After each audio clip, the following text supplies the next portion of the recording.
अरे कहाँ गिरल टिकवा कहाँ रे गिरल नाथिया कहाँ रे गिरल नाथिया कहाँ से गिरल है कहाँ से गिरल है कहाँ से गिरल है अकने ताली बजा कर कहाँ से गिरल है मच्छरदानी सूतल पिया कहाँ से गिरल है मच्छरदानी सूतल पिया कहाँ गिरल टिकवा कहाँ रे गिरल नाथिया कहाँ रे गिरल नाथिया कहाँ से गिरल है कहाँ से गिरल है अकने ताली बजा कर कहाँ से गिरल है ताली के साथ वो मच्छरदानी सूतल पिया कहाँ से गिरल है मच्छरदानी सूतल पिया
ताली बजावे तो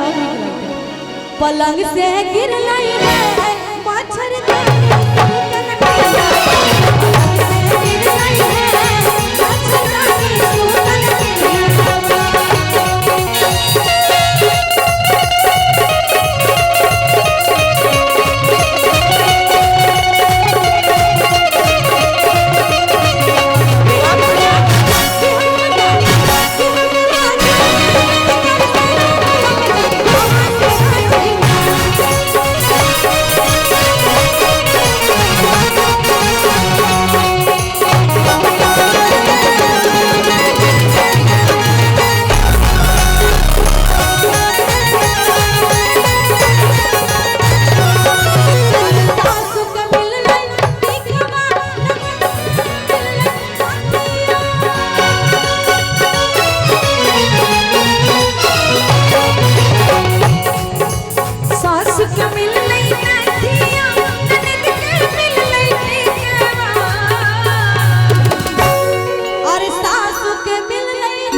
सौतीन के मिल है